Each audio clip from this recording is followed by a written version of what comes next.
In my talk, I wish to concentrate on how to start meditation, how to perform, why there are some specific rules for meditation, and what is the science behind it, and how science has advanced in getting into the main outcomes and advantages of the meditation.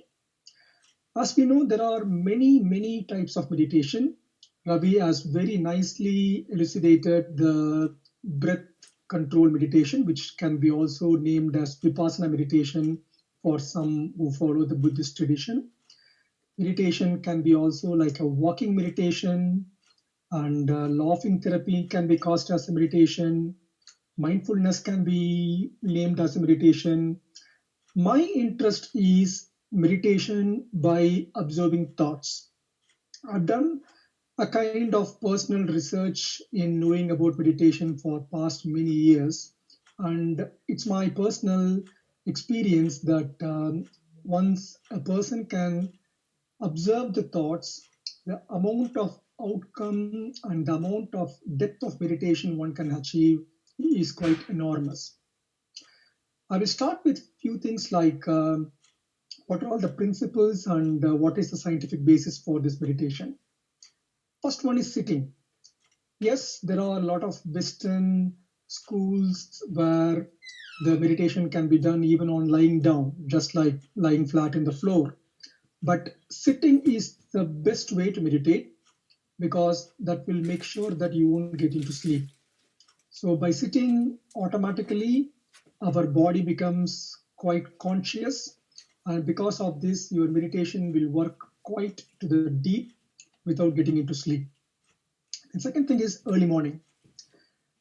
It may be quite difficult for few of you, but believe me, once you start practicing it, you will feel very bad for missing this in the life till you have lived today.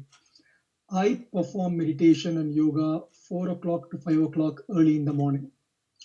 Why early morning? Meditation is a type of the procedure or the event where you are directly connecting yourself to the universal power, which means you will be in direct communicating with the universe. And as we all know, early morning, especially 4 o'clock or 5 o'clock, is a very quiet period. Sun is slowly trying to rise. As you know, in most part of the world, sun rises around 5:30 to 6:30. So every second, the amount of pranic energy in the atmosphere is always in ascending phase. That will make a very big impact if somebody can meditate in the morning. Yes, it is difficult, there is no doubt in that. But once you pick this time, it's very easy to follow because I'm sure none of the family members or friends can disturb you at the time. If you are following other yoga methods or Kriya type of exercise, I will advise to finish those Kriya exercises and simple yoga before starting meditation. In my practice, I perform a type of Kriya yoga by known as Kundalini yoga, and followed by that, I will do a simple Surya Namaskar and then do the meditation. My understanding is by doing the meditation after Kriya and simple yogasanas, your body will be quite plumpy and you will be in a very good receptive state to reach quite deep state of meditation. And you need to do the meditation in the same time. That's very important. As I said, I picked for myself 4 a.m. to 5 a.m., which worked very well for me for more than a year now. But if you can't, if you're going to meditate 6 a.m. in the morning, if you're meditating 4 p.m. in the evening, as Ravi said, Ravi is conducting a class maybe around 7 p.m. every Tuesdays. But we need to make sure that it is done exactly in the same time because we all know medically that our body has got a circadian rhythm. And once if you meditate in the same time, it will become very easy. Even if you don't want, your body and mind will prepare to be in a very meditative state at that particular hour every day. So even if you are on holidays, I prefer to use that 1 hour for meditation, and 4 a.m. to 5 a.m. really work very well for me. Duration. I will say for starters, start with 10 minutes a day, and making it into 20 minutes is not a very big challenge. But meditating more than 20 minutes requires a lot of practice. And in my view, if you have to meditate more than 20 minutes, your body should be quite strong because you are sitting with your spine erect, and it's quite easy to get pain in the joints or back or neck, etc. That's why the kriyas or the yogasanas comes into a big part while making your body strong so that you can meditate for a longer time. I'm a full-time NHS doctor, so as of now, I can meditate up to maximum an hour. But I'm very sure once the life is slowly progressing into the retirement life, etc., in the future, I may be further improving my meditative hours. I will say on an average, 20 minutes a day is something like quite minimum, and 1 hour is something quite average. If you can do more than that, you're really blessed. And coming to the type of meditation, which I believe is one of the very strong way, is observing the thoughts. Why it is important? During meditation, we have three main parts: body, mind, and self or Atma, whatever you name it. Your body is quite still. Since it's quite early in the morning, there is nothing to feed your senses like ears or eyes or taste and skin, etc. So you are ticking off the body into an absolute still state. Next is the mind. Unfortunately, except for deep sleep state, our mind will never be quiet. It will always think something. So that's why observing the thoughts becomes a very important tool. As you observe the thoughts, don't fight, don't try to ignore, don't feel bad that why I am getting so much of repeated thoughts. Just observe the thoughts.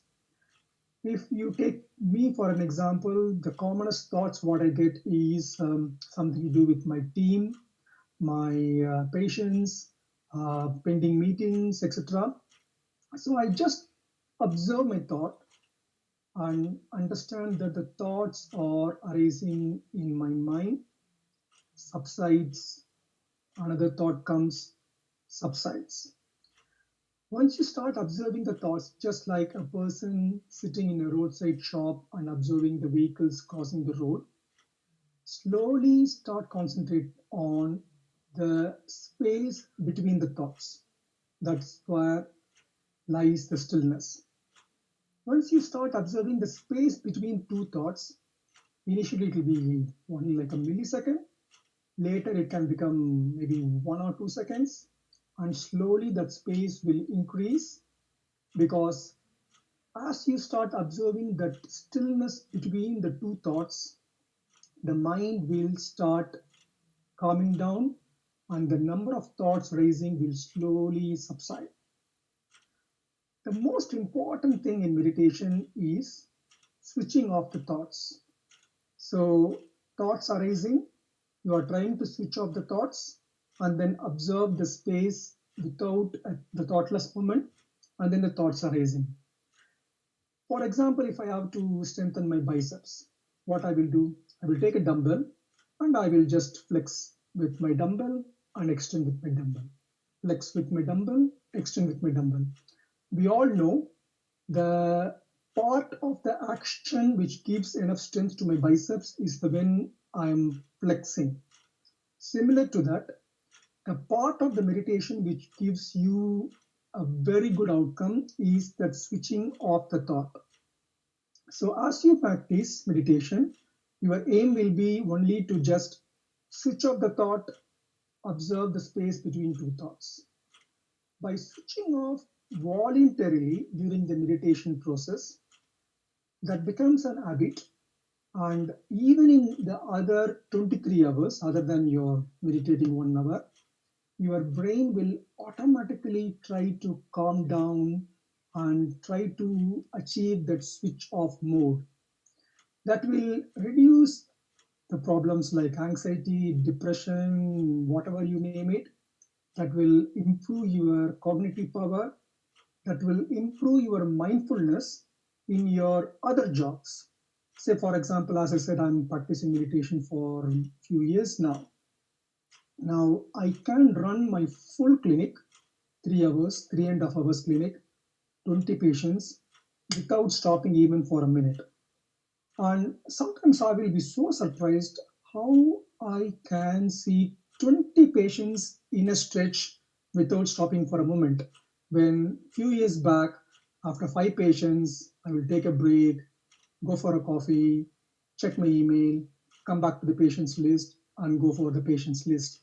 So your ability to concentrate mindfully in your job continuously will enormously improve as you practice this switching off and observing the thoughtless gaps between your thoughts. And then be very friendly. Don't get upset if you're not able to have that very productive, thoughtless period.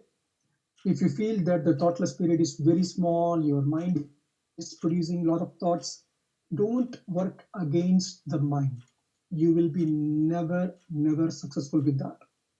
Always be very friendly with your mind, be friendly with your body. We try to be friendly with our family, people, friends, community. Empathy and social kindness is very important. Having said that, if you're not friendly with your own thoughts, that may be like a starting step of the whole meditative journey. It will take time.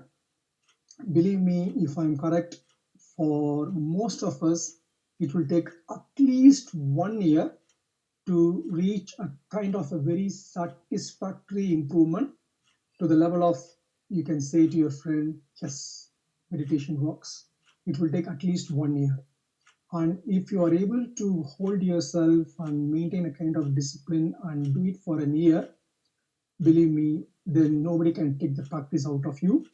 And that will be only like starting of a very wonderful career. And then whatever you touch, you will be having a very smooth life. You'll be able to drive for very long distance without having a break. And your whole body will become so young and agile. And I can speak about the advantages what you are going to reap for maybe even for an hour. Coming back to the science behind these kind of wellness and feelings, there are a lot of research happened, and especially the brain changes were very nicely studied. With the availability of functional MRI, they have clearly proven that the gray matter density in our brain, especially the prefrontal cortex and amygdala, improved a lot. Our parasympathetic tone through the vagus nerve, as Shakti mentioned, becomes very strong, which makes our breathing quite calm and relaxed, reduces our heart rate, and prevents the 95% of all the chronic illnesses. You may have to depend on the medicine only for acute problems like injury or infection. You don't have to bother about the chronic problems like anxiety, depression, diabetes, hypertension, cardiovascular disease. These things will be absolutely out of context for you. It improves the cognition. When you're talking to your child, you will be talking to your child. That's it. There won't be any interference with other WhatsApp messages or social media messages or office jobs. You can live that moment. I will say this 1 hour meditation will lead to a very nice, expanding, meditative mindfulness throughout the day. It gives you a very good gentle well being. I've seen my friends and I've seen, including me, that your skin will get into a very good context. There are a lot of side effects to meditation, but a lot of people started meditating hoping the side effects to happen, like youthfulness, feeling happy, and curing the illnesses and improve the relations within the family. So, as a summary, I've explained to you what is the one of the best way to start the meditative practice, that is observing your thoughts, and how while observing the thoughts you can concentrate on mainly two things: the gap between two thoughts and trying to switch off the thoughts. that will really lead you into a very depth meditative practice with plenty of advantages.